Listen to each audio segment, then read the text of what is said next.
hari pencoblosan semakin dekat, tinggal menghitung minggu. Para relawan dari masing-masing capres ini bergerak sangat, kadang-kadang bisa membuat elektabilitas yang didukungnya meroket, atau karena kebablasan, lepas kontrol, bisa juga. Tujuannya ingin menaikkan elektabilitas yang didukung, tetapi malah memerosotkan, merusak elektabilitas yang sudah ada. Ya, sekarang Butet, budayawan senior, dia dipolisikan gara-gara dianggap menghina Presiden Jokowi dengan kalimat wedus. Wedus itu kan kambing ya. Aduh. Menganggap bahwa Pak Jokowi kambing gitu. Sama seperti kambing gitu. Sial betul ya. Mengeluarkan kalimat-kalimat yang kontroversi, dan itu pasti dianggap buruk oleh publik. Pasti dianggap buruk dan pasti tidak akan membuat naik elektabilitas Ganjar. Justru akan merugikan menurut saya. Sama seperti kemarin, ucapan Profesor Mahfud MD yang tidak terkontrol. Ingin mengkritik habis-habisan Gibran, malah yang dimention adalah emak-emak, adalah ibu-ibu. Dosa besar, melahirkan anak tidak berakhlak. Ini kan membuat murka emak-emak dan ibu-ibu gitu loh. Dan itu merusak nama baik Profesor Mahfud MD. Dan itu menurunkan simpati publik kepada Profesor Mahfud MD, sekaligus kepada Ganjarnya dong. Itu loh, jadi aduh, detik-detik terakhir ini mestinya memakai strategi yang sangat matang dan jangan sampai mengulangi kesalahan. Ya, sehingga bahkan survei terakhir Denny JA itu, Ganjar berada di urutan paling bawah di survei terakhir.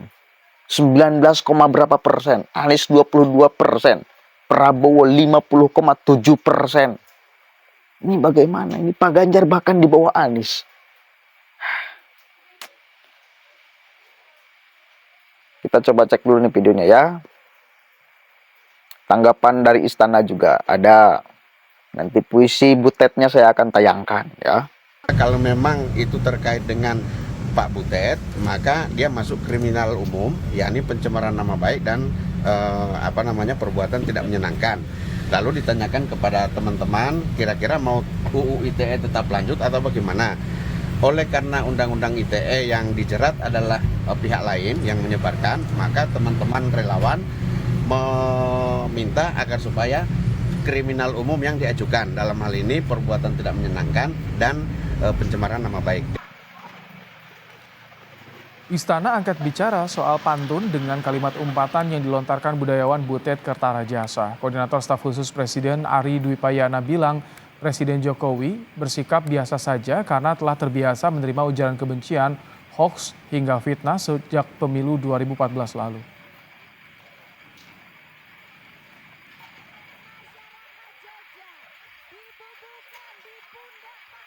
Sudah sering lah Pak Jokowi terima sindiran, terima bahkan banyak hal lah dari 2014 kan, hoax, ujaran kebencian, bahkan hal-hal lain, fitnah gitu. Tapi Bapak selama ini ya baik-baik aja, biasa-biasa saja.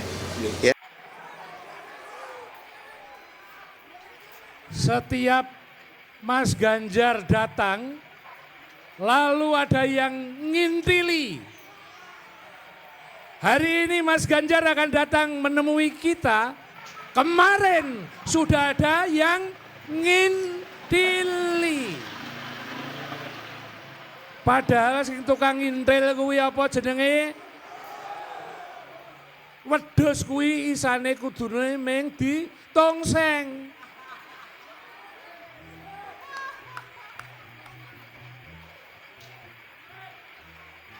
Wedhus kok mendukung paslon.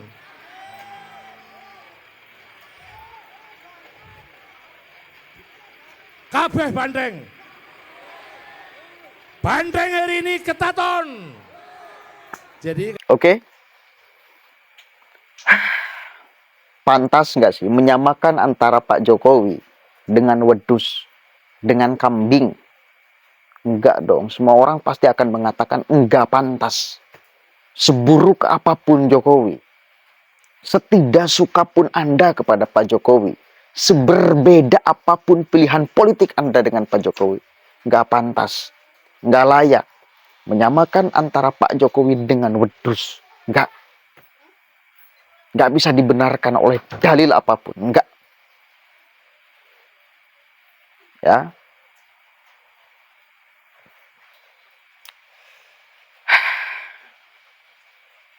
Guys lah. Ini kebelunderan dari tim Pak Ganjar yang terus berulang sampai sekarang. Mungkin ini yang membuat jeblok elektabilitas Pak Ganjar tuh. Karena salah strategi di awal. Sampai sekarang lagi terus diulangi kesalahan itu. Ini kan aneh.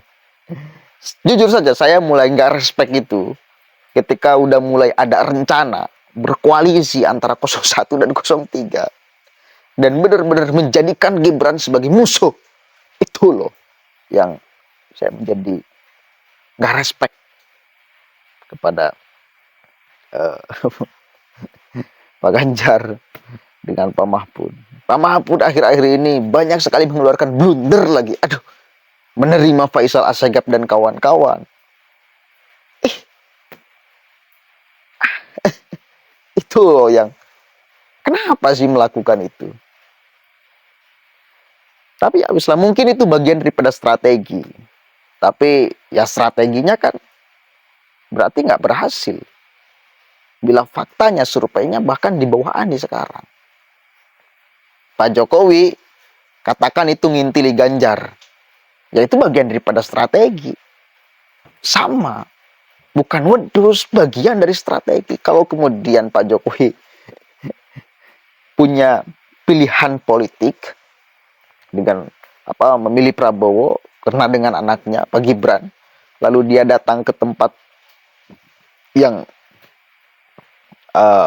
berpotensi menjadi suara mungkin ya. Kebetulan di sana juga ada Pak Ganjar, ya itu bagian daripada strategi dong. Gak jadi soal dong. Bukan wedus. Tuh, gak layak lah, gak pantas lah. Tapi saya yakin gak bakalan diproses apalagi dihukum. Cuma kenapa dilaporkan? Ya saya menerka agar publik tahu bahwa jangan sembarangan berbicara. Dan bahkan jangan sampai menyamakan siapapun aja orangnya yang kita tidak suka dengan kambing. Dengan hewan. Tuh gak pantas lah ya. Nggak mendidik loh. Apalagi dikeluarkan oleh mulut sebagai seorang seniman. Ya. Apalagi sekali dikeluarkan oleh mulut seorang senior seniman yang mestinya setiap tutur katanya punya nilai kuat dan mendidik. Bukan mengajari hal-hal yang buruk kepada masyarakat kita. Oke, mudah-mudahan bermanfaatnya. Assalamualaikum warahmatullahi wabarakatuh.